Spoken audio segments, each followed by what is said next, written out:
100 Ways to Motivate Yourself. Change Your Life Forever. Written by Steve Chandler. Read by the author. I hope what I'm about to say doesn't offend you, but you have no personality. That each of us has a fixed personality is a complete myth. We make ourselves up as we go along. Charlie Chaplin once entered a Charlie Chaplin look-alike contest in Monte Carlo, and the judges awarded him third place. The choices we make for our thinking either motivate us or they don't. And while clear visualization of a goal is a good first step to success in life, self-motivation demands more. To truly motivate yourself in the life you want to live, action's required. As psychologist and author Dr. Nathaniel Branden has written, a goal without an action plan is a daydream. Self-creation happens once self-motivation is mastered. One flows directly from the other. Motion creates the self. In my experience as a teacher, consultant, and writer, I've accumulated 100 ways of thinking that lead directly to self-motivation. I now present these thoughts to you. Number 1. Create a vision. Arnold Schwarzenegger was not well known in 1976 when he and I had lunch together at the Doubletree Inn in Tucson, Arizona. He was in town publicizing the movie Stay Hungry. It was a box office disappointment that he just made. I was a sports columnist for the Tucson Citizen, and my assignment was to spend a full day one-on-one with Arnold and write a feature story about him. So at one point I casually asked him, "Now that you've retired from bodybuilding, what are you going to do next?" And with a voice as calm as if he were telling me about some mundane travel plans, he said, "I'm going to be the #1 box office star in all of Hollywood." I tried not to show my shock and amusement at his plan. After all, his first attempt at movies didn't promise much, and his Austrian accent, an awkward, monstrous build, really didn't suggest instant acceptance by movie audiences. So I asked him just how he planned to become Hollywood's top star. "It's the same process I used in bodybuilding," he explained. "What you do is create a vision of who you want to be and then live into that picture as if it were already true." Now notice that Arnold said create a vision. He didn't say that you wait until you receive a vision. You create one. In other words, you can make it up. Number 2. Tell a true lie. Recently, my 12-year-old daughter participated in a poetry reading in which all her classmates had to write a so-called lie poem about how great they were.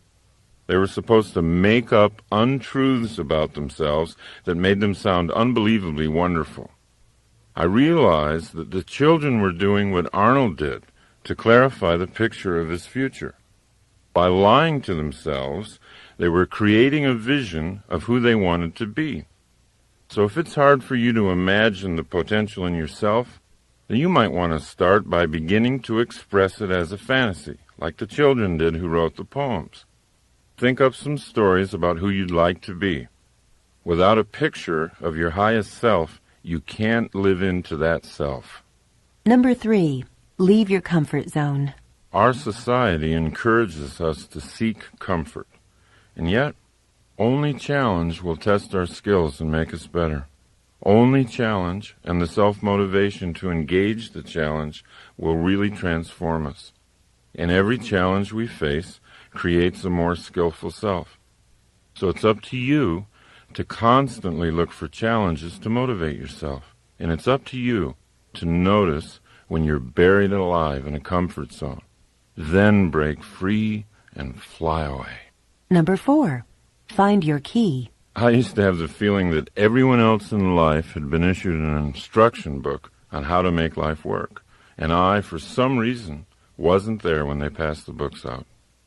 Still struggling in my mid-30s with a pessimistic outlook and no sense of purpose, I voiced my frustration once to a friend of mine, Dr. Michael Killebrew. He recommended a book to me. The name of the book was The Master Key to Riches by Napoleon Hill.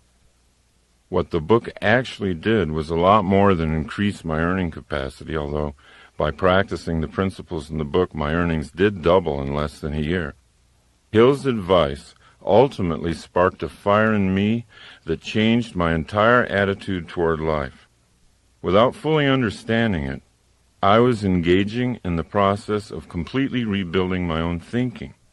I was, thought by thought, replacing the old cynical and passive orientation to life with a new, optimistic and energetic attitude. So what was this master key to riches?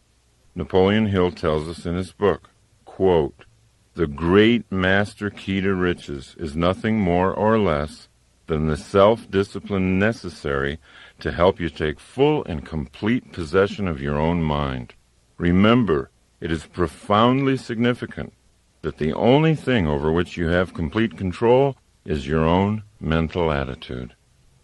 Maybe the Hill book won't be your own key, but I promise you that you'll find your own instruction book if you keep looking. You'll find it when you're ready to seek. It's out there, waiting for you. Number 5. Plan your work. Many of us think we're too depressed right now to start on a new course of self-creation, or we're too upset. But Napoleon Hill says that's the perfect time to learn life's most important rule. There is one unbeatable rule for the mastery of sorrows and disappointments, he says, and that's the transmutation of those emotional frustrations through definitely planned work.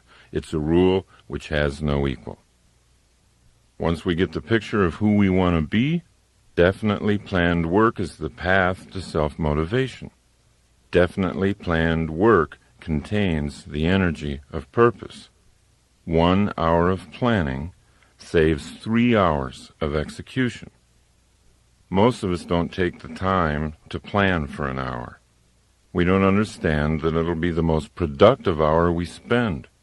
Instead, we wander into the workplace and react to crises, and ironically, most crises are a result of a failure to plan.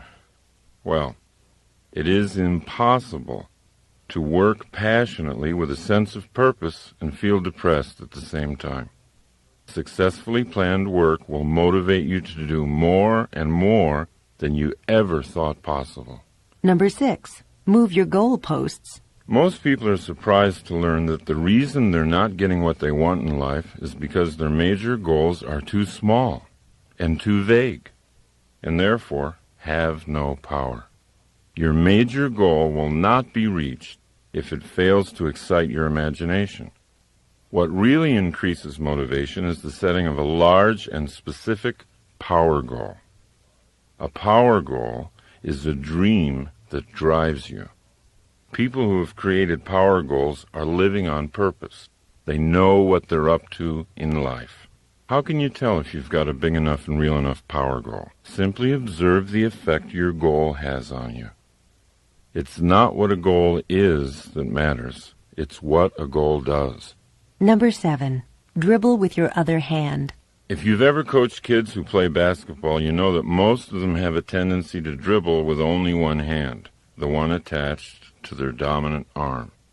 When you notice a child doing this, you might call him aside and say, "Hey, Billy, you're dribbling with one hand.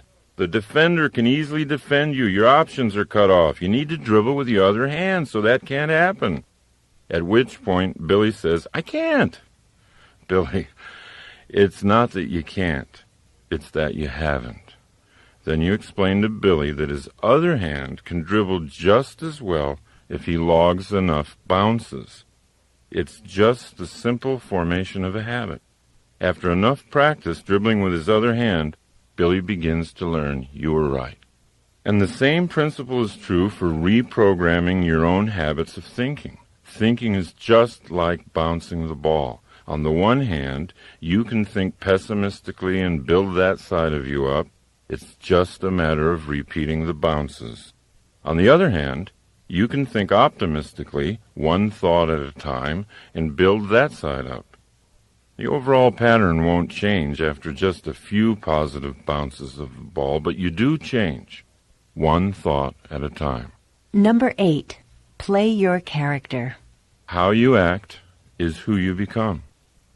Consider these thoughts from Star Trek's Leonard Nimoy. Quote, "Spock had a big effect on me.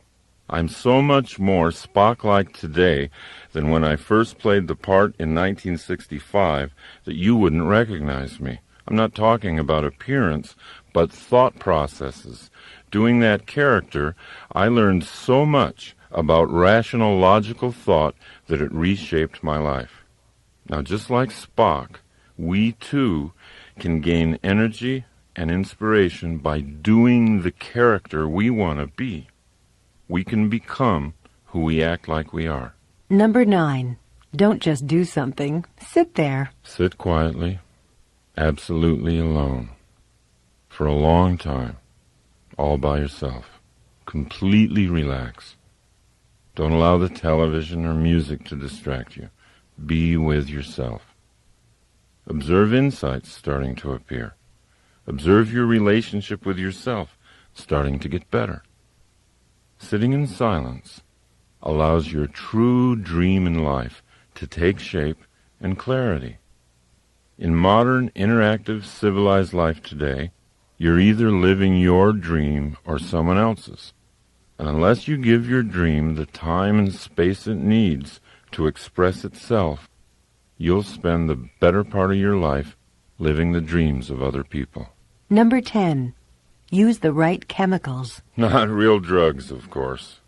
Instead, get into those energizing chemicals already in your system that get activated when you laugh, or sing, or dance, or run, or hug someone.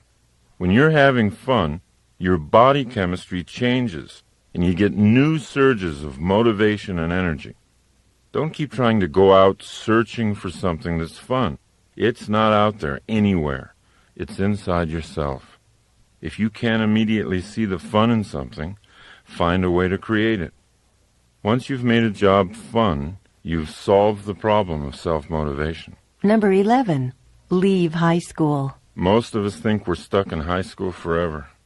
Before high school, in our earlier and more carefree childhoods, we were creative dreamers, filled with a boundless sense of energy and wonder. But in high school, something got turned around. We began fearing what others were thinking of us. All of a sudden, our mission in life became not to be embarrassed. We were afraid to look bad, and so we made it a point not to take risks. Most people end up designing their lives based on what other people might be thinking of them. But we can leave that habit behind. As Emerson asked, why should the way I feel depend on the thoughts in someone else's head? Number 12. Lose face. You can create a self that doesn't care that much what people think. You can motivate yourself by leaving the painful self-consciousness of high school behind. The actor René Auberjonois said, "Show me a guy who's afraid to look bad, and I'll show you a guy you can beat every time." Number 13. Sing without feeling. Become a performer. Act like you already feel like you want to feel. American philosopher William James put it very clearly. We do not sing because we are happy. We're happy because we sing. If you want to be happy, find the happiest song you know and sing it. It works. Number 14. Kill your television. If you're watching too much television and you know it, you might find it useful to ask this one question. Which side of the glass do I want to live on? When you're watching television, you're watching other people do what they love doing for a living. Those people are on the best side of the glass because they're having fun, and you're passively watching them have fun. They're getting money, and you're paying. Groucho Marx once said he found television very educational. Every time someone turns it on, he said, I go in the other room to read a book. Number 15. Read yourself a story. Abraham Lincoln used to drive his law partners crazy. Every morning, he'd come into the office and read the daily newspaper aloud to himself. Why did Abe do this morning reading aloud? He'd discovered that he remembered twice as much when he read aloud than when he read silently. And what he did remember, he remembered for a much longer period of time. Anytime you have an opportunity to read something that's important to you, try reading it aloud. See if you don't make twice the impression on yourself. Number 16. Get on your deathbed. Many of us, including myself, keep pretending that our game has no end. We plan to do great things someday when we feel like it. Confronting our own death doesn't have to wait until we run out of life. In fact, being able to vividly imagine our last hours on our deathbed creates a paradoxical sensation, the feeling of being born all over again. And that's the first step to self-motivation. Number 17. Be lazy to begin with. Henry Ford used to point out to his colleagues that there wasn't any job that couldn't be handled if they were willing to break it down into small pieces. And when you've broken a job down, remember to allow yourself some laziness in beginning. Because it isn't important how fast you're doing it. What's important is that you are doing it. The irony is, the slower you start something, the faster you'll be finished. When you first think about doing something hard and overwhelming, you're most aware of how you don't want to do it at all. In other words, the mental picture you have of the activity, doing it fast and furiously, is not a happy picture. So you think of ways to avoid doing the job altogether. Thinking about starting slowly is easy, and doing it slowly allows you to actually start doing it. Therefore, it gets finished. Number 18. Leave your friends. Politely walk away from so-called friends who don't support your goals. When you're in a conversation with a pessimist, possibilities seem to have a way of disappearing, and a narrow sense of cynicism settles in. President Calvin Coolidge once said, "Cynics do not create." Everyone knows that enthusiasm for life is contagious, and being in a conversation with an optimist opens us up to see more and more of life's possibilities. Number 19. Plan your game. Design your own life's game plan. Let the game respond to you rather than the other way around. Be like Bill Walsh, the former head coach of the San Francisco 49ers. Everybody thought he was a kind of eccentric because of how extensively he planned his plays in advance of each game. Most coaches would wait to see how the game unfolded, then respond with plays that seemed appropriate. Not Bill Walsh. Walsh would pace the sidelines with a big sheet of plays that his team was going to run no matter what.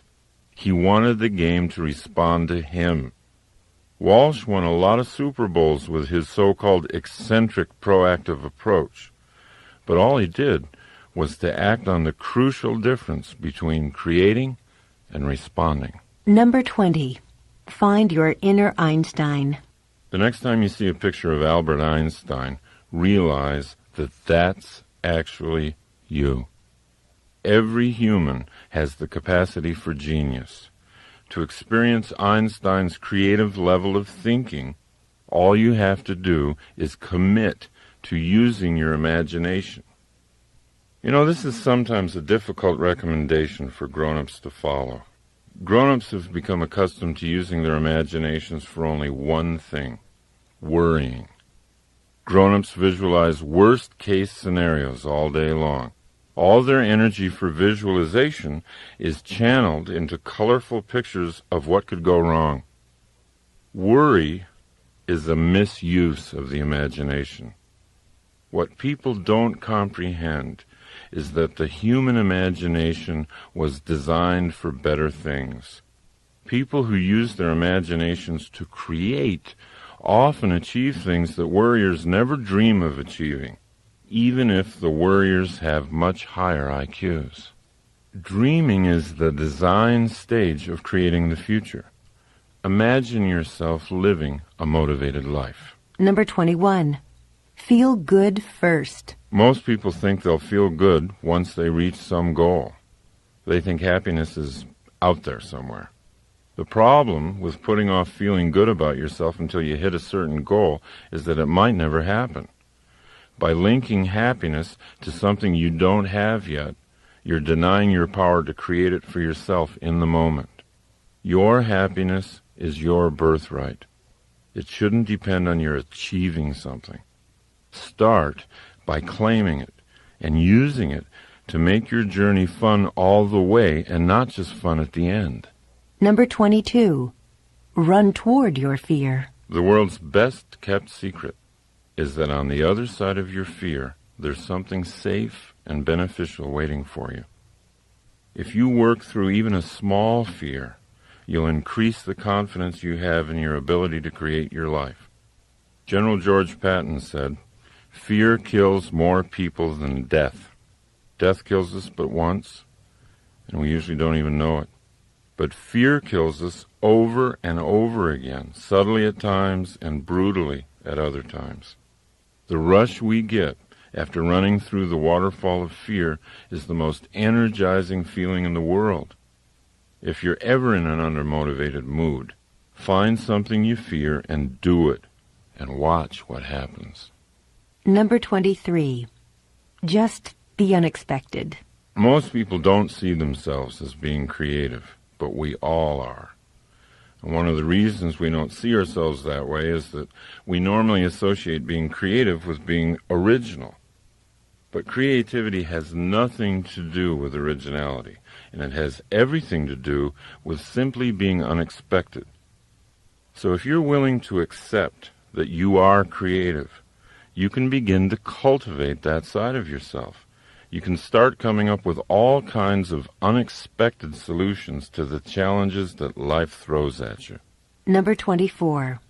Create your relationships. The Italian artist Luciano de Crescenzo said, "We are each of us angels with only one wing, so we can only fly embracing each other."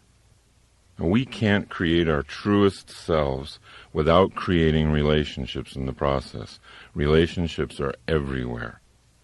In relationships, most of us think with our emotions, not our minds. But anytime you take a relationship problem up into the mind, you have unlimited opportunities to get creative. Conversely, when you send a relationship problem down the elevator into the heart, the gut, you risk staying stuck in that problem forever. This doesn't mean that you shouldn't feel anything. Feel everything. Notice your feelings, but don't think with your feelings. When there's a relationship problem to be solved, travel up the ladder to the most creative you. You'll soon realize that you create the relationships you have in your life. They don't just happen to you. Number 25. Be where you are. Most of us don't ever focus. We constantly feel a certain amount of psychic chaos because we're always trying to think of too many things at once. Focus on what you want, and it will come into your life.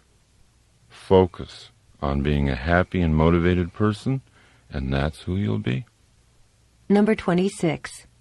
Act like a hero. We need heroes in our lives. They're not a sign of weakness, they're a source of strength. Bernard Malamud said, "Without heroes, we are all plain people and we don't know how far we can go." Heroes show us what's possible for a human being to accomplish. Therefore, heroes are very useful to anyone interested in self-motivation. You don't have to have just one hero. Choose a number of them. Put their pictures up. Become an expert in their lives. Collect books about them. Let your heroes' lives inspire you. They're only people like we are. What distinguishes them from us is the great levels they've reached in self-motivation. To just passively adore them is to insult our own potential. Instead of looking up to our heroes, it's much more beneficial to look into them. Number 27. Accept your willpower. You know, a lot of people say, "I don't have any willpower." But if you think you have no willpower, you're undermining your own success. Everyone has willpower. To be listening to this program, you've got to have willpower. The first step in developing your willpower is to accept its existence. The second step is to know that your willpower, like a muscle in your arm, is yours to develop. You're in charge of making it strong or letting it become weak. Willpower is not strengthened by random external circumstances. Willpower is an inside game. Make a promise to yourself to be clear and truthful about your own willpower. It's always there. Number 28. Say no to yourself. A lot of people are afraid of the word discipline, but at the root of the word discipline is the word disciple. When you're self-disciplined, you've simply decided in matters of the will to become your own disciple. Once you make that decision, your life's adventures get more interesting. You start to see yourself as a stronger person. You gain self-respect. Psychologist Abraham Heschel said, "Self-respect is the fruit of discipline. The sense of dignity grows with the ability to say no to oneself." Emerson said that when we say no to a temptation, the power of that temptation passes into our willpower. And William James recommended that we do at least 2 things every day that we don't want to do. By doing this, we stay powerfully aware of our own willpower. Number 29. Make new word connections. If you associate the word willpower with negative things such as harsh self-denial and punishment, you'll weaken your resolve to build it. Now, to increase your resolve, it's really useful to think of new word connections. For example, to weightlifters, failure is success.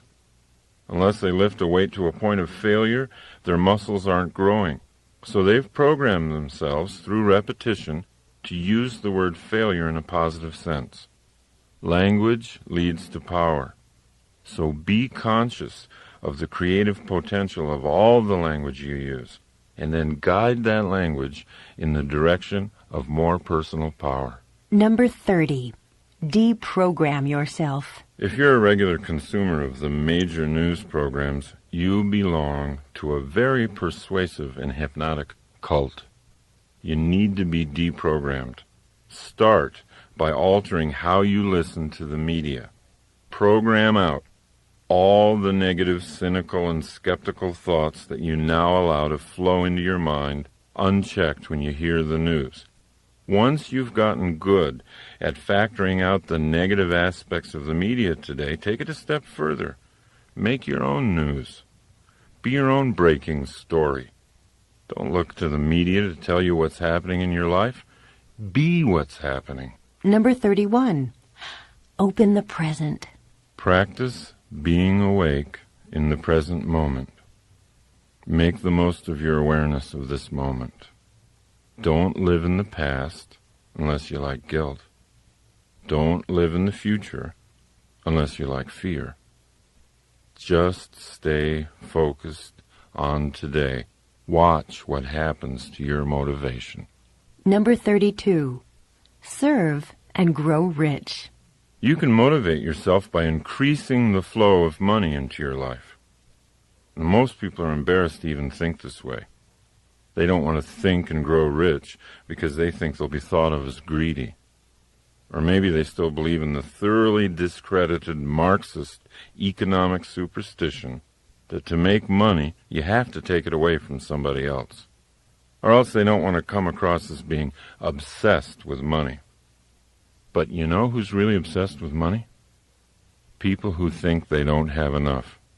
They obsess about money all day long. It's in their family discussions. It's in their minds at night. It becomes a destructive part of their relationships during the day. George Bernard Shaw said, "Our first duty in life is not to be poor.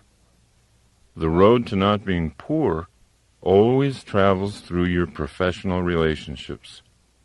The more you serve those relationships, the more productive you'll become, and the more money you'll make. Allow yourself to link financial well-being with an increased capacity for compassion for others. If I'm living in poverty, how much love and attention can I give my children or to my fellow humans? How much help can I be to others if I'm always worried about being in debt?" Number 33. Imitate Columbo. In your professional life, whatever it is, always be curious.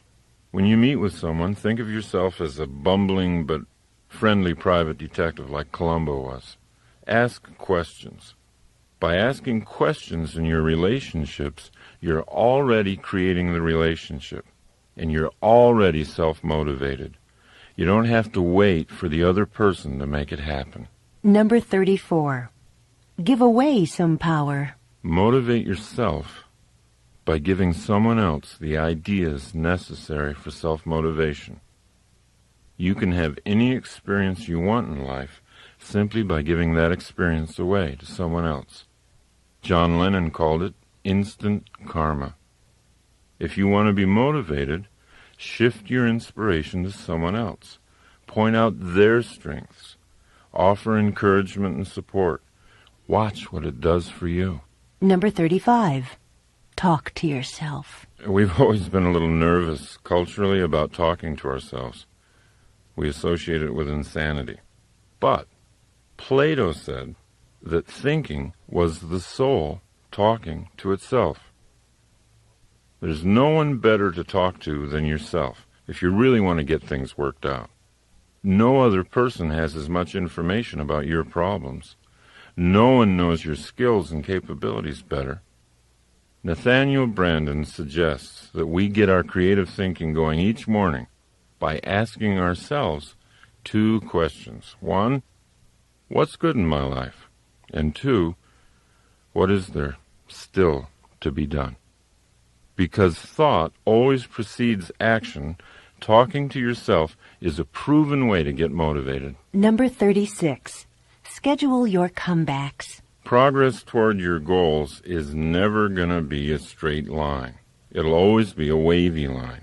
You'll go up and then come down a little. 2 steps forward and 1 step back.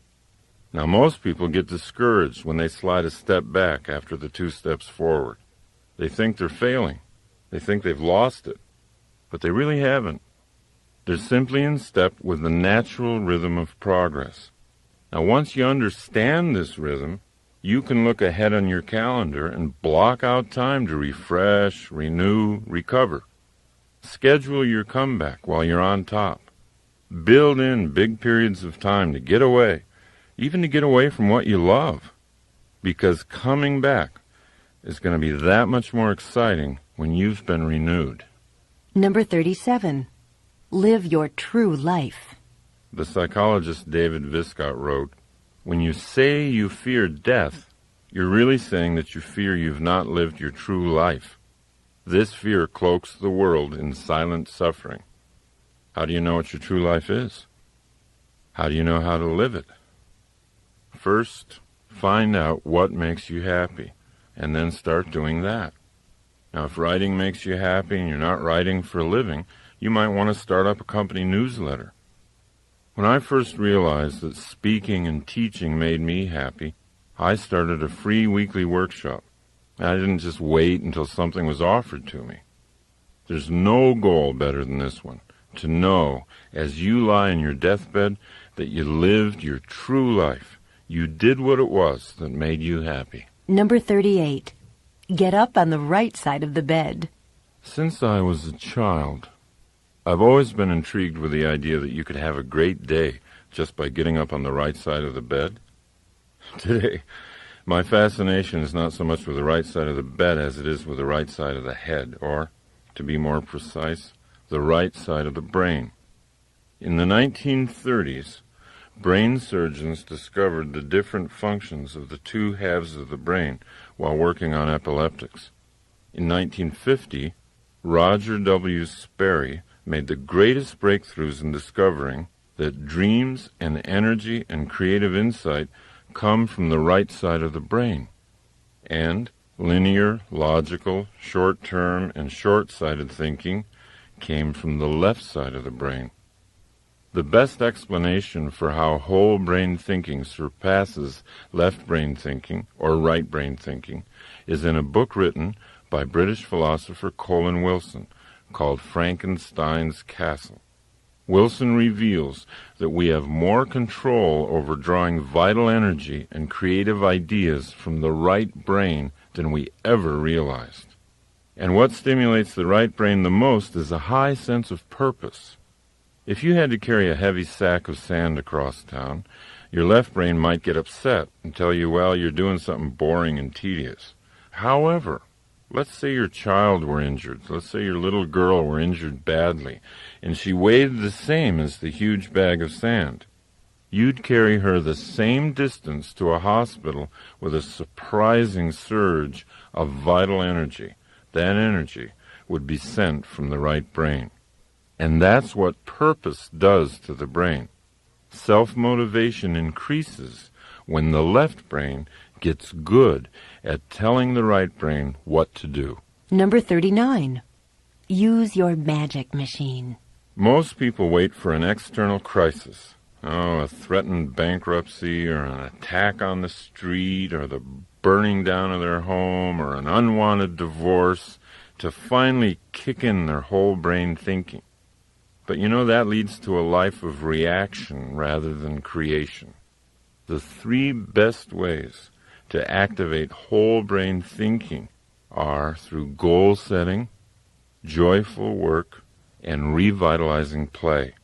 So rather than wait for some external crisis to appear, you can create an internal challenge of your own. Goals and games. Goals and games motivate you more than anything else in the world. Number 40. Get your stars out. Terry Hill, the New York writer, has been a friend of mine since the 6th grade, and he gives lectures and seminars on creativity. His advice to his audiences on the subject of creativity is from J.D. Salinger, and that is, make sure you get your stars out. And this is another way of saying, let the universe that is in you shine freely. Don't try too hard to force things. Just get your stars out and let them shine. Number 41. Be a finisher. Do you want to know where fatigue really comes from? It doesn't come from working too hard. All the research shows that fatigue comes from not finishing your work. William James once wrote, "Nothing is so fatiguing as the hanging on of an uncompleted task." I was giving a self-motivation seminar recently. During one of the breaks, a man came up to me and he said, "Hey, you know what? My problem is I never seem to finish anything. I'm always off onto something before anything's completed." He then asked whether I could give him some affirmations that might alter this. So I said, "Do you think affirmations are what you need? I mean, if you had to learn to use a computer, could you do it by sitting on your couch and repeating the affirmation, 'I know how to use a computer. I'm great at using computers. I'm a wizard on a computer'?" He admitted that affirmations would probably have no effect on his ability to use a computer. So the best way to change your belief system is to change the truth about you, I told him. To believe that you're a good finisher, you've got to build a personal record of finishing tasks. He followed my suggestions, and he followed them with great enthusiasm. He bought a notebook, and at the top of the first page he wrote, "Things I've finished." Each day he made a point of setting small tasks and finishing them. Whereas in the past he was inclined to start sweeping his front walk and leave it unfinished when the phone rang, now he let the phone ring so he could finish the job and record it in his notebook. The more things he wrote down, the more confident he became that he really was becoming a finisher. Consider how much more permanent his belief change was than if he tried to do it with affirmations. He could have whispered to himself all night long, "I am a great finisher." But his right brain would have known better. We motivate ourselves by finishing things. Number 42. Invent games.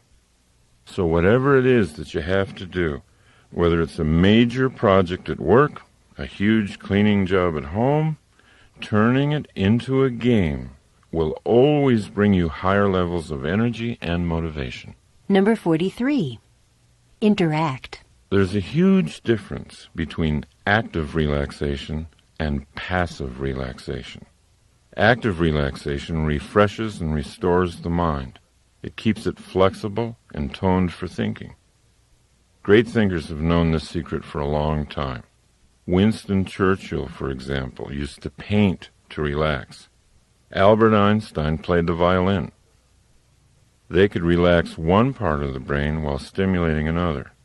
When they returned to workaday pursuits, they were fresher and sharper than ever. Most of us simply deaden the mind in order to relax. We rent mindless videos or read tabloids, we drink, we smoke, we eat until we're foggy and bloated. The problem with this form of relaxation is that it dulls our creativity and it makes it hard to come back into consciousness. But when we find ways to link thinking to recreation, our lives get richer. We become players in the game of life and not just spectators. Number 44. Live a whole life today. John Wooden was the most successful college basketball coach of all time. His UCLA teams won 10 national championships in 12 years. Wooden created a major portion of his coaching and living philosophy from one thought, a single sentence passed on to him by his father when Wooden was a little boy. That thought? Make each day your masterpiece. While other coaches would try to gear their players to some kind of important game in the future, Wooden always focused on today. His practice sessions at UCLA were every bit as important as any championship game. In his philosophy, there was no reason not to make today the proudest day of your life. Today is a microcosm of your entire life. It's your whole life in miniature. You've got eternity in the palm of your hand. Life is now. Life is not later on. And the more we hypnotize ourselves into thinking we have all the time in the world to do what we want to do, the more we sleepwalk and the more we miss life. Number 45. Welcome your problems. Every solution has a problem. You can't have one without the other. So why do we say that we hate problems? Why do we claim to want a hassle-free existence? Deep down, where our wisdom lives, we know that problems are not to be feared. Problems are simply tough games for the athletes of the mind, and true athletes always want to get a game going. If you learn to love the opportunities your problems present, then your motivational energy will always rise. Every solution has a problem. Number 46. Drive a library. One of the greatest opportunities for motivating yourself today lies in the way you use your drive time. With the huge variety of audio tapes now available, you can use your time on the road to educate and motivate yourself at the same time. Maybe that's where you're listening to this tape right now. If we leave what we think about to chance, or to an R-rated rock disc jockey, then we lose a large measure of control over our own minds. Audio cassette learning is one of the surest ways to reprogram your subconscious mind. It's one of the best ways to design an action-oriented belief system, the kind you need to inspire ongoing self-motivation. Number 47. Rewind your thoughts. Perhaps you've noted some idea in this program or some recent book you've read that you want to hold on to. Even a single phrase, if you place it prominently in your home or in your office, can have a huge impact on your life. So write things down. Put things up. Write down what motivates you and put it up where you can see it. Number 48. Make yourself up. One of the ways to get started creating goals and action plans is just make them up like you did as a kid. Think of creating in simpler terms than that. Think of it as something that all humans do very easily. The French physician Émile Coué said, "Always think of what you have to do as easy, and it will be." Number 49. Get small. Most people participating in the free enterprise system have become thoroughly convinced of the power of setting large and specific long-range goals for themselves. Career goals, yearly goals, and monthly performance goals are always on the mind of a person with ambition. But many people overlook altogether the power of small goals. Goals set during the day that give energy to the day and a sense of achieving a lot of small wins along the way. By increasing your conscious use of small objectives, you'll see the larger objectives coming into reality much faster than you thought they would. Number 50. Get out of the box. All of us tend to look at our challenges from inside a box. We take what we've done in the past and put it in front of our eyes and then try to envision what we call the future. But you see, that restricts our future. With that kind of restricted view, the best the future could possibly be is a new and better past. Great motivational energy occurs when we get out of that box and realize that the possibilities for creative ideas are infinite. To create the best possible future for yourself, don't try to look at it through a box containing your own past. Create the future from nothing.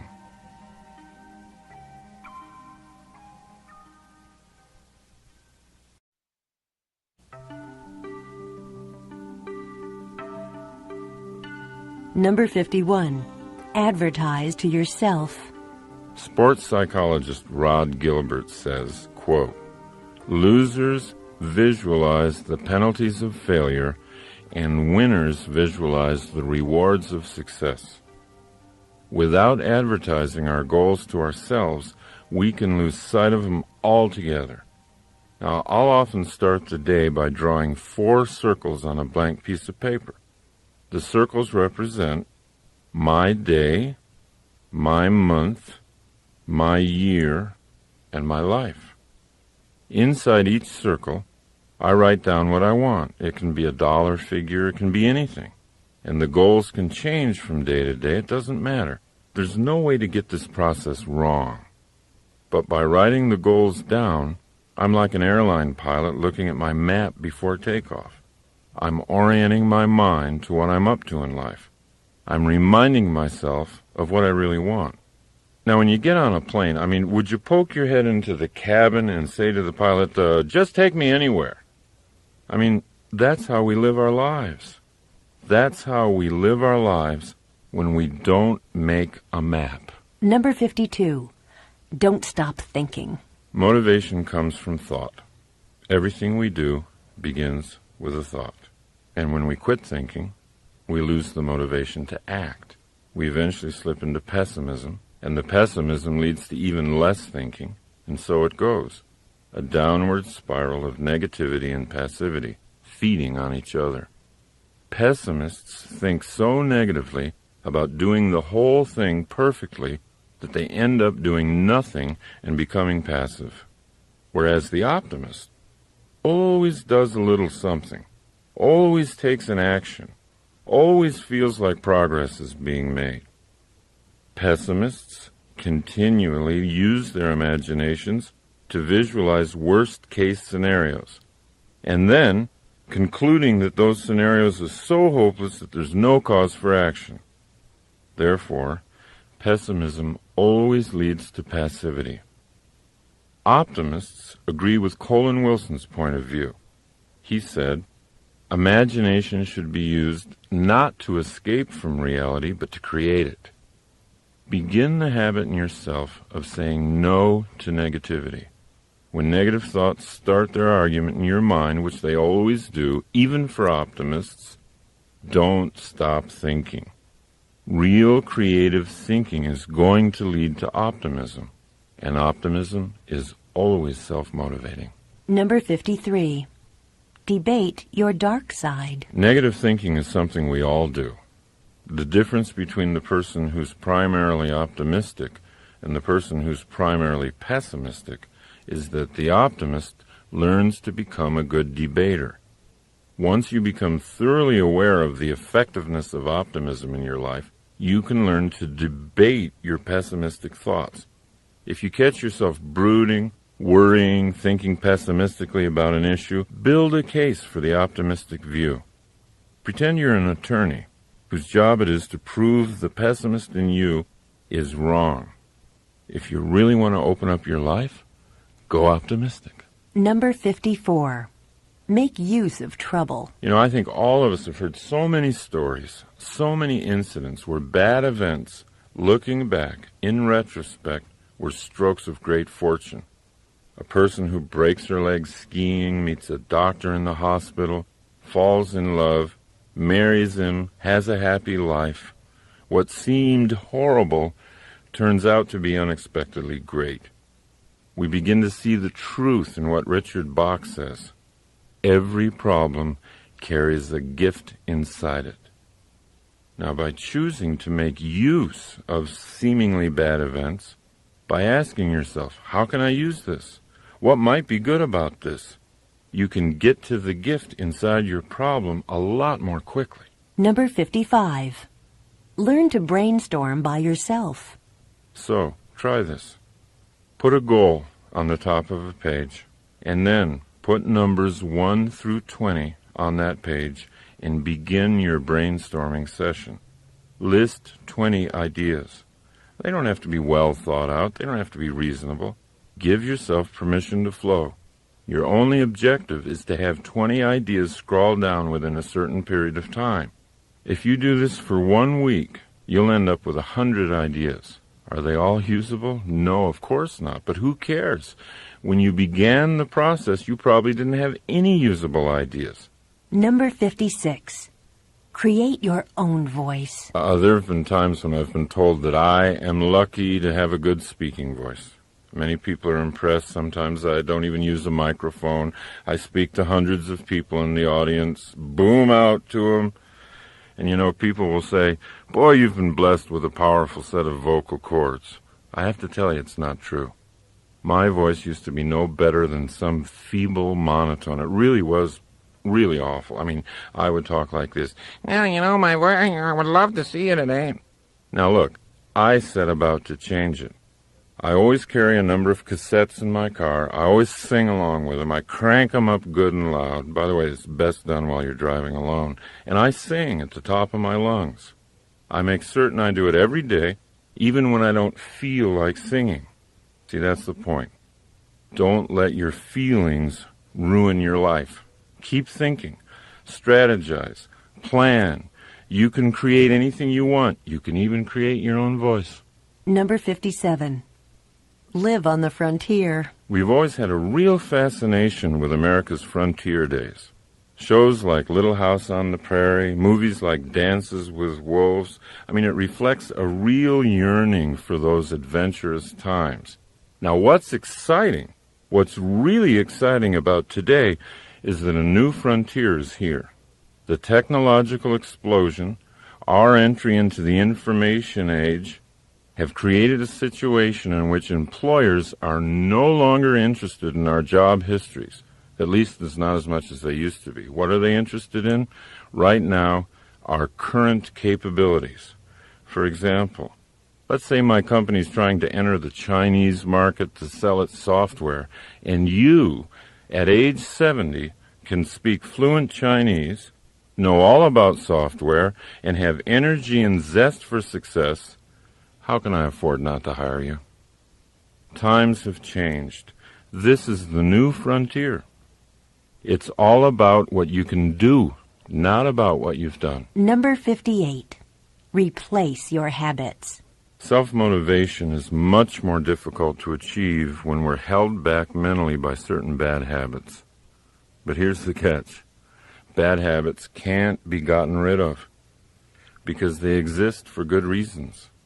They're there to do something for us, even if that something ends up being self-destructive. You see, down deep, even a bad habit is trying to make us operate better. That's why bad habits have to be transformed and built upon. They can't be killed. They can't be eliminated. We have to go to the beneficial impulse that drives the habit and then build on that to make the habit grow from something bad into something good. What we then achieve is habit replacement. Now, where bad habits are concerned, replacement is the only thing that works. I've known people who quit smoking without even intending to. Maybe they took up running, some form of aerobic exercise. And soon, the breathing and relaxation they were getting from the exercise made smoking feel so bad to their bodies they quit. They quit smoking because they'd introduced a replacement. Subconsciously, you don't even think your habit is bad because it's fulfilling a perceived need. So the way to strengthen yourself is to identify the need and build on it. Honor the need by replacing the current habit with one that's healthier and more effective for you. Number 59. Paint your day. Self-motivation is much more difficult to achieve when we're held back mentally by certain bad habits. When you wake up, try picturing your day as a blank artist's canvas. Ask yourself, who's the artist today? Me or blind circumstance? If you choose to be the artist, how do you want to paint your day? Number 60. Swim laps underwater. When Bobby Fischer prepared for his World Championship chess match with Boris Spassky, he prepared by swimming laps underwater every day. He knew that as the chess matches wore on into the late hours, the player with the most oxygen going to his brain would have the mental advantage. So he built his brain by building his lungs. Sometimes all you need is the air that you breathe just to motivate yourself. Going for a run or a walk or simply deep breathing gives the brain the fuel it feeds on, and motivation comes easy. Number 61. Get some coaching. After a disappointing round on the golf course, Jack Nicklaus would often take a golf lesson. When I first heard about this, I said to myself, who could give Jack Nicklaus a lesson in golf? But that was before I ever really understood the value of coaching. And then a young business consultant named Steve Hardison taught me something. Nicklaus takes a lesson not because his coach is a better player, but because his coach can stand back from Nicklaus and see his moves objectively. So, if coaching is appropriate for your golf or tennis game, it could also be appropriate for the game of life. Ask someone you admire to be honest with you and coach you for a while. Let them tell you what they see. It's a courageous thing to do, and it'll always lead to growth. Number 62. Leave home. Once when Steve Hardison and I were discussing a few of my old habits that were holding me back from realizing my business goals, I finally said to him, but why? Why do I do those things? I mean, if I know they hold me back, why do I continue to do them? And he said, you do them because they feel like home. When you do those things, you do them because that's what you're comfortable doing. And so you make yourself right at home doing them. As they say, there's no place like home. Home can be an ugly place if it's not kept up and consciously made beautiful. Home can be a dark, damp prison, smelling of bad habits and laziness. But we think we're safe there. However, when we inspect the worn-out house more closely, we can see that the safety we think we're experiencing is pure self-limitation. Now, you might want to identify the habits that keep you trapped. Identify what you've decided is your final personality, for example. Understand that it might be a hasty construction built only to keep you safe from risk and growth. See, once you've done that, you can leave. You can leave home. You can get the blueprints out, and you can create a home you really want. Number 63. Perform rituals. As you listen to these various ways to motivate yourself, you might have noticed that action is often the key. Doing something is what leads to doing something. It's the law of the universe. An object in motion stays in motion. My own ritual for jump-starting the brain is walking. Many times in my life I've had a problem that seemed so overwhelming. It seemed too overwhelming to even do anything about. But my ritual is to take the problem out for a long, long walk. Time and time again, during the course of the walks, something comes out of nowhere. Some idea for an action that would solve the problem. So try making up a ritual for yourself, anything that will act as a self-starter. Rituals will have you in action before you feel like getting into action. Rituals always override your built-in laziness. They always get you motivated in a predictable, controllable way. Number 64. Start your life over. If you catch yourself thinking that you're too old to do something you want to do, please recognize that you're now listening to the pessimistic voice inside of you. It's the voice of a liar. Talk back. Remind the voice of all the people in life who've started their lives over again at any age they wanted to. John Houseman, the Emmy Award-winning actor in The Paper Chase, he started acting professionally when he was 73 years old. Don't listen to the voice inside. You can start your life over right now. Number 65. Keep all your promises. One way I used to motivate myself was to make some unreasonable promise. To go to someone I cared about, either personally or professionally, and promise something really big. Something that'll take all the effort and creativity I had to make it happen. But, there were times when those huge promises I made weren't kept, and I realized over the years it's not really an intelligent way to self-motivate. Today I'll make commitments to other people, but they're commitments that I know I can keep. But to motivate myself, I've replaced promising others with setting goals inside myself. The power of goals is that they can be outrageous, they can be huge, and they can free up really wild possibility thinking. Without setting large goals internally, what I tend to do is just live a life of things that I think I have to do. Number 66. Give some luck away. Basketball coach John Wooden used to say, "You cannot live a perfect day without doing something for someone who will never be able to repay you." I agree with that. And there's a way to make sure you can't be repaid. That's doing something for someone who won't even know who did it. Now this gets into a theory I've had all my life, and that is you can create luck. You can create luck in your life by giving it away. See if you can't begin creating your own luck. Number 67. Draw your universe. If you use my 4-minute 4-circle goal-setting system that I talked about earlier, you can create your own goal-directed universe. Try this. After you wake up in the morning, wipe the sleep from your eyes, sit down with a pad of paper, and draw 4 circles. Now these are your own planets. Label the first circle, lifelong dream. Your lifelong dream might be to save, $500,000 for your retirement years. So put that number in your life circle. Then look at the next planet in your solar system, circle 2. That circle you're going to label my year. What do you need to save in the next 12 months in order to be on course to hit your life savings goal? Now that you've got your first 2 circles filled with a number, move to the third circle, my month. What would you have to save each month to hit your year's goal? Then put that number down and go to the final circle, my day. What would you need to do today that if you repeated it every day would ensure a successful month? You can't help but see that each circle, if done successfully, guarantees the success of the next circle.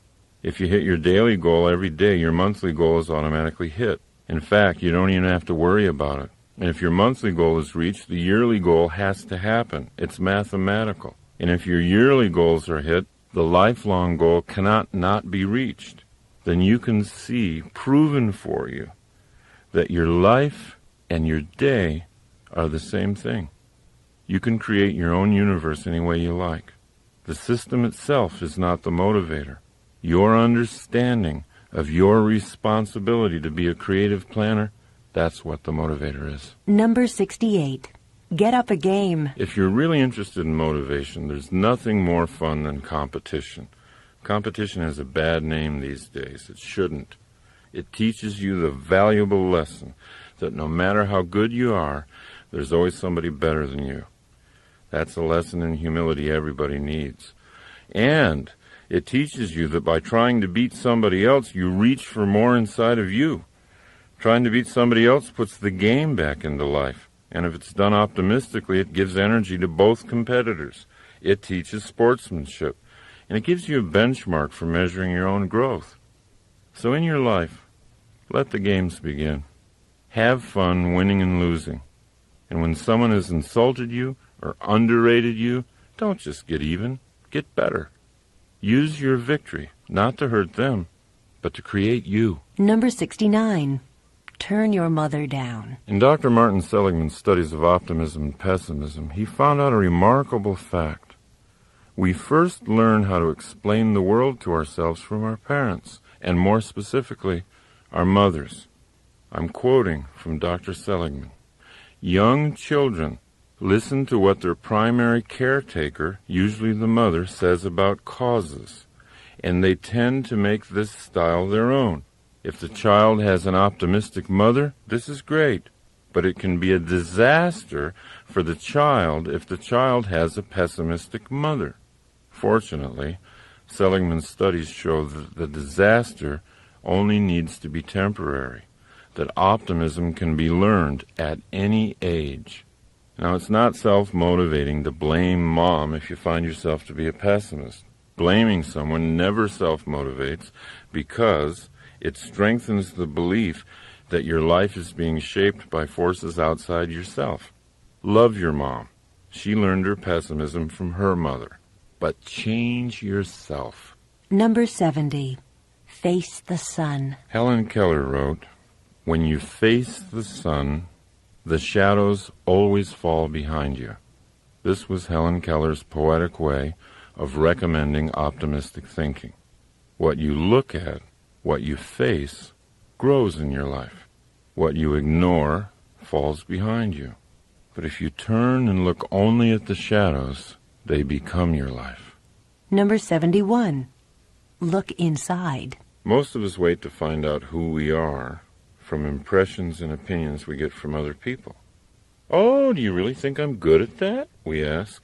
Somebody compliments us. If we're persuaded that they're being honest and have made a good case, we might alter our self-image upward.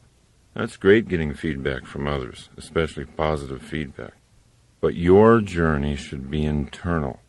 Travel deeper and deeper inside to find out your own potential. Your potential is your true identity.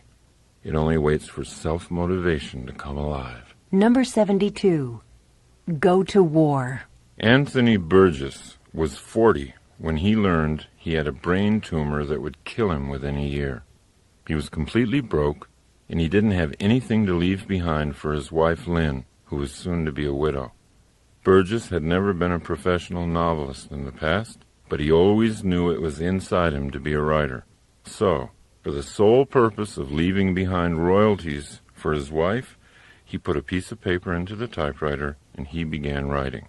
He had no certainty that he'd ever even be published, but he couldn't think of anything else to do. Burgess wrote energetically. He finished 5.5 novels before that year was through. But he didn't die. His cancer had gone into remission, and then it disappeared altogether.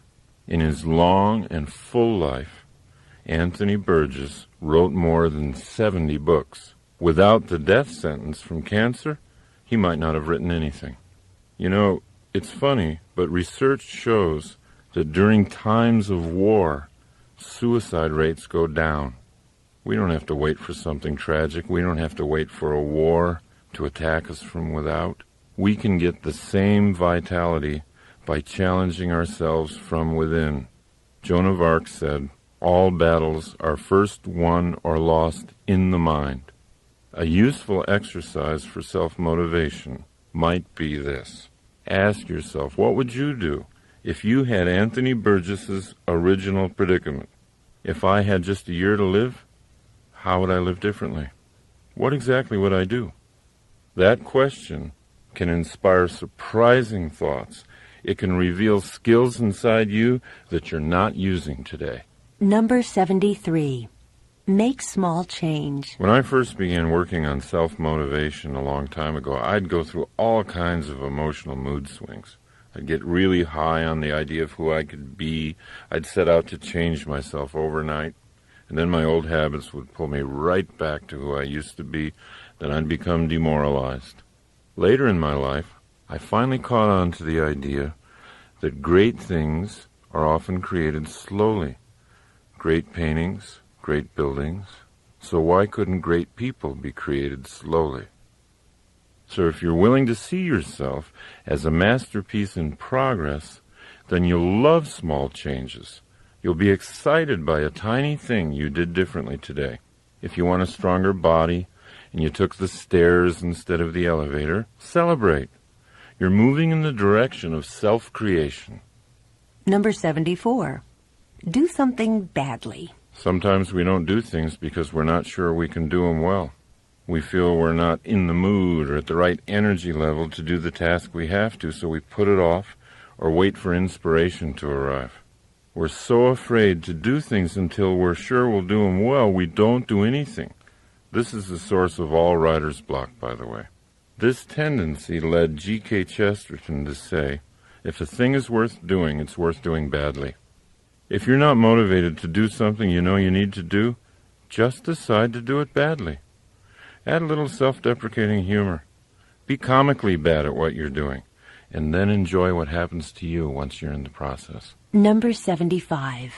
Be a visioneer. A few years ago, I began working with motivational speaker and author Dr. Dennis Deaton, and he allowed me to learn and even teach his principles of visioneering, which he defines as engineering dreams into reality by the use of active mental imaging. The principle is this: you can't do anything that you can't picture yourself doing. Visioneering is just another word for picturing yourself. Once you make the picturing process conscious and deliberate, you begin to create the self you want to be. Number 76. Shine your light. Chesterton used to say that taking things lightly was the most spiritually advanced thing you could do to improve your effectiveness in life. After all, said Chesterton, it's because God's angels take themselves so lightly that they're able to fly. And if his angels take themselves that lightly, imagine how much more lightly he takes himself. Your own motivational level will always be lifted with humor. Anytime you're stuck, ask yourself to take things lightly. Ask yourself to come up with some funny solutions. Laughter will destroy all limits to your thinking. When you're laughing, you're open to anything. Number 77.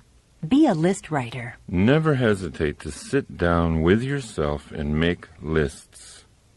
The more you write down what it is you want, the more you can dictate your own future. A goal gains power when you write it down, and it gains more power every time you write it down. Now, we're always looking for motivation in what others have written. But if you become a creative list maker, you'll learn how to motivate yourself by what you've written. Number 78. Be the change. Don't try to change other people. It doesn't work. You'll waste your life trying. We talk to our children for hours about how we think they should change. But children don't learn from what we say. They learn from what we do. By being what you want them to be, you can lead by inspiration. What you tell people to do often goes right by them. Who you are doesn't. The change in you is contagious. When you yourself change, watch how the people around you change. Number 79. See the gold. In every circumstance, we can look for the gold or we can look for the filth. And what we look for, we'll find. Opportunities are like those subatomic quantum particles that come into existence only when they're seen by an observer. Your opportunities will multiply when, and only when, you choose to see them. Number 80. Simplify. The great Green Bay Packer football coach Vince Lombardi was once asked why his world championship team, which had so many multi-talented players, ran such a basic and simple set of plays. It's hard to be aggressive, he answered, when you're confused. When you simplify your life, it gathers energy. Number 81. Pin life down. Recently, I was working with car dealer Henry Brown of Brown & Brown Nissan, which is a nationally celebrated Nissan dealership, and he was telling me a story about his son, a high school wrestler. Now, his boy had been getting only fair results in wrestling this year, so Henry went and talked to him, and he learned that he entered each match completely prepared to counter anything his opponent tried. And no matter how gifted Henry's son was at countering moves, countering was still countering. So finally, Henry suggested to his son that he try entering a wrestling match with a plan, a series of moves that he would initiate no matter what his opponent tried. And the boy agreed, and the results were remarkable. He began winning match after match, pinning opponent after opponent. The young wrestler's goal had always been to win. He didn't have a problem setting big goals. But as Nathaniel Brandon says, a goal without an action plan is a daydream. Before any adventure, take time to plan. Let life respond to you. If you're making all the first moves, you'll be surprised at how often you can pin life down. Number 82. Strengthen your purpose. Energy comes from purpose. If the left side of the brain tells the right side that there's a sufficient crisis, the right side sends energy, and sometimes superhuman energy. And that's why there's such a difference between people who set and achieve goals all day and people who just do whatever comes up, whatever they feel like doing. To the first person, there's always added purpose. To the other, there is boredom and confusion, the two greatest robbers of energy. Because we are totally responsible for our own sense of purpose, that also means that we're totally responsible for the energy in our lives. Number 83. Go on a news fast. I first heard the phrase news fast from Dr. Andrew Weil. Now, he actually tells his patients to stop watching the news for a few weeks, and he gets great results. They sleep better, their whole systems are better. Now, my own recommendation for a news fast has to do with self-motivation. If you go for periods of time without listening to or reading the news, you'll notice an upswing in your optimism about life. You'll really feel a lift in energy. Your mind is yours to fill with whatever you want. The more you accept the responsibility of filling it, the easier it'll be to build an optimistic and effective mindset. Number 84. Choose an action. When you find yourself worrying about something, always ask yourself an action question. What can I do about this right now? And then do something. Any small thing. Anything that worries you should be acted on, not just thought about. Even small actions start to chase away your fears and put you back in control of creating what you want. Number 85. Be a thinker. I was doing some seminars for a large office company in Las Vegas, and the president told me something that was really interesting. He said he had basically two kinds of people working for him, the whiners and the thinkers. The whiners were often very smart, dedicated employees who worked long hours, but when they came into the president's office, it was always to complain. And here's what he said. They're great at finding fault with other managers and telling me what's wrong with our systems, but they're a drain on me because they're so negative I end up trying to make them feel better, and after that I'm depressed. Now the thinkers, on the other hand, had a different way of coming into the office with problems. Here's what he said about them. The thinkers come to me with ideas. They see the same problems that the whiners see, but they've already thought about possible solutions. When you're committed to self-motivation, you'll follow into the realm of the thinker, naturally. You'll be more valuable to your organization and to yourself. Number 86. Choose enjoyment. There's a huge difference between pleasure and enjoyment. And when we're absolutely clear about the difference, we can grow much faster toward who we want to be. What we do for pleasure, for example, routine sex, eating, drinking, all kinds of short-term stuff, that's different than what we do for enjoyment. Enjoyment always involves the use of a skill, and it always involves facing a challenge. Things like sailing, gardening, golfing, any kind of activity like that involving skills meeting a challenge result in enjoyment. People who get clear on the difference begin to know how to consciously put more enjoyment into their lives. Number 87. Read mystery novels. The person with the highest IQ ever measured, Marilyn Vos Savant, recommends mystery novels as brain builders. Here's what she says. Not only is this exercise fun, but it's good for you. I'm not talking about violent thrillers or police procedural novels, but instead I'm directing you to those elegant, clue-filled, intelligent mysteries solved by drawing conclusions, not guns. Unquote. Marilyn Vos Savant believes strongly that the brain can be built as surely and as quickly as the muscles of the body. So the next time you feel like curling up with a good mystery, don't feel guilty. You might be doing the most productive thing you've done all day. Number 88. Express your thoughts. Go ahead and feel your feelings. But when it's time to talk, be thoughtful and express your thoughts. Number 89. Use your weaknesses. Make a list of your strengths and your weaknesses on separate pieces of paper. Place the list of strengths somewhere where you'll see it again, because just looking at it will always pick you up. Now, look at your list of so-called weaknesses and study them for a while. Stay with it until you feel no shame or guilt about them. Allow them to become interesting characteristics instead of anything negative. Ask yourself how each characteristic could be useful to you.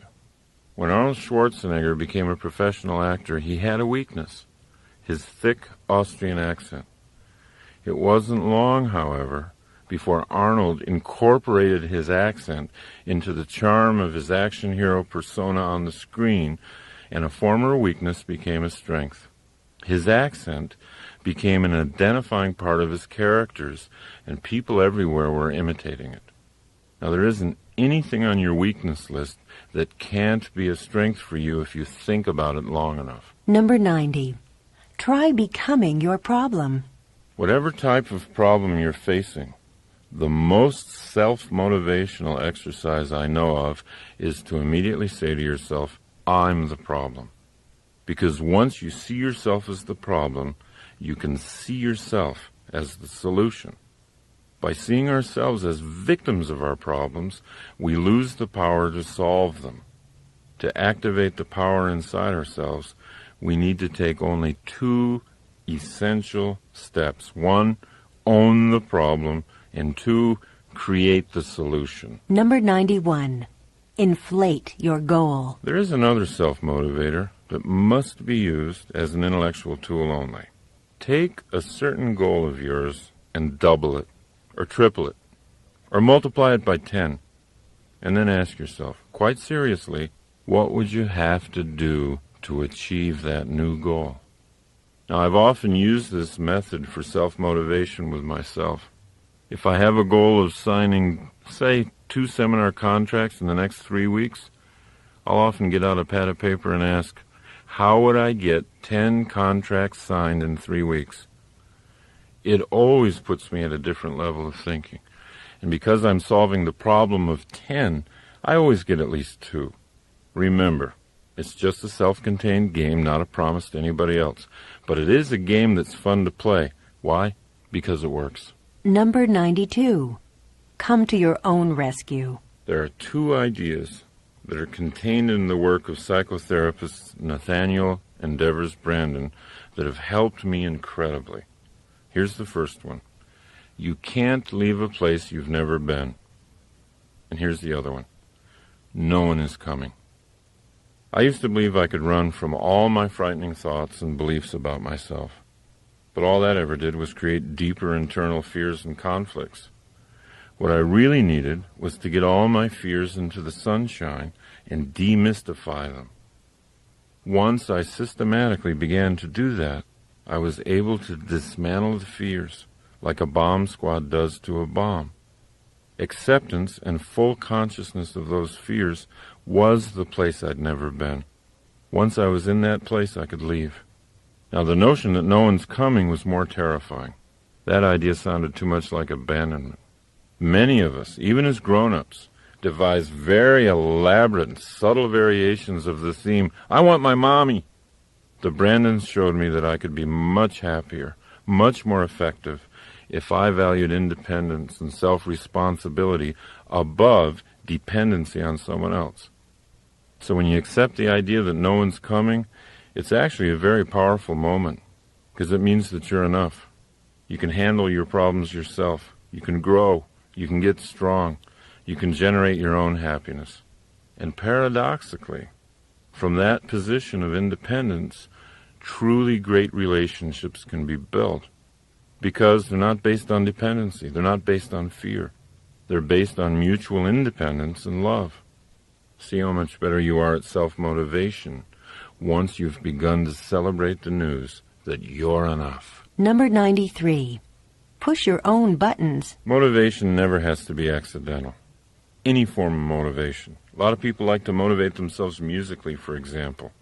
But you don't have to wait for hours until a certain song comes on the radio that picks up your spirits.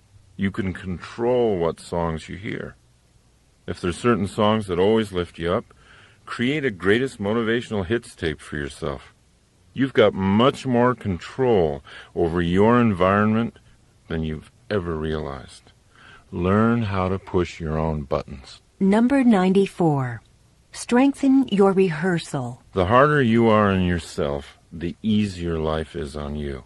There isn't anything life can challenge you with that you can't challenge yourself with in advance. You can set yourself up to succeed.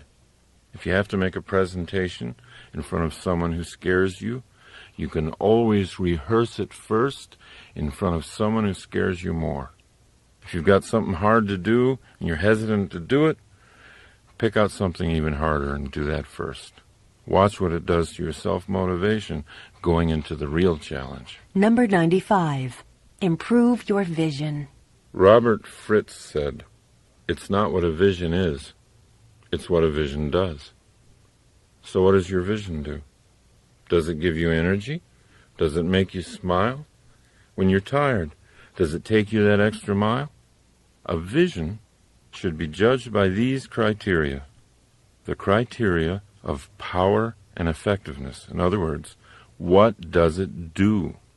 What do you want to bring into being? If your vision isn't giving you energy, then picture another one. Keep at it until you develop a vision that's so colorful and so clear it puts you in action just to think about it. Number 96. Build your power base. The more awake you are, the more conscious you are, and the more you pay attention to how your own efforts at self-motivation are succeeding, the more powerful you'll become. Your knowledge of self-motivation is power in and of itself. Respect your knowledge and build on it. Number 97. Link truth to beauty. To me, the best case for honesty is how beautiful it is, how clean and clear it makes the journey from current reality to the dream. Truth leads you to a more confident level in your relationships with others and with yourself. It diminishes fear. It increases your sense of personal mastery. Lies, half-truths, they'll always weigh you down, whereas truth will clear up your thinking and give you the energy and clarity needed for self-motivation. Number 98. Take no for a question. Ask the universe for what you want. Don't take no for an answer. Take no for a question. When you ask for something and it's denied to you, imagine that the no you heard is really the question. Can't you be more creative than that? Never accept no at face value. Let rejection motivate you to get more creative. Number 99. Walk with love and death. Whenever I need to get through something, face something, or create a courageous kind of action plan, I always take long walks. When I walk long and far enough, a solution always appears. I eventually get oriented to the most creative course of action. Andrew Weil, in his book Spontaneous Healing, says, when you walk, the movement of your limbs is cross-patterned. The right leg and left arm move forward at the same time, then the left leg and right arm. This type of movement generates electrical activity in the brain that has a harmonizing influence on the central nervous system, a special benefit of walking that you don't necessarily get from other kinds of exercise. I call it a walk with love because love and fear are opposites. Most people think love and hate are opposites, but they're not. The ultimate creativity occurs from a spirit of love. Love is always creative, and fear is always destructive. And I call it a walk with death, because it's only the acceptance and awareness of my own death that gives my life the clarity it needs to be exciting. Take your own challenges out for a walk. Feel your self-motivation growing inside you. Feel the electricity in your brain. Feel it harmonize with your central nervous system. You'll soon know for a fact that you do have what it takes. You can walk courage into existence. Number 100. Buy yourself flowers. Buy yourself flowers, and every time you look at them, let them remind you of how colorful your future is going to be, how fresh your thoughts are, how easy it is for you to honor yourself, how much power you have to make your environment beautiful, and how sweet the smell of the universe can be.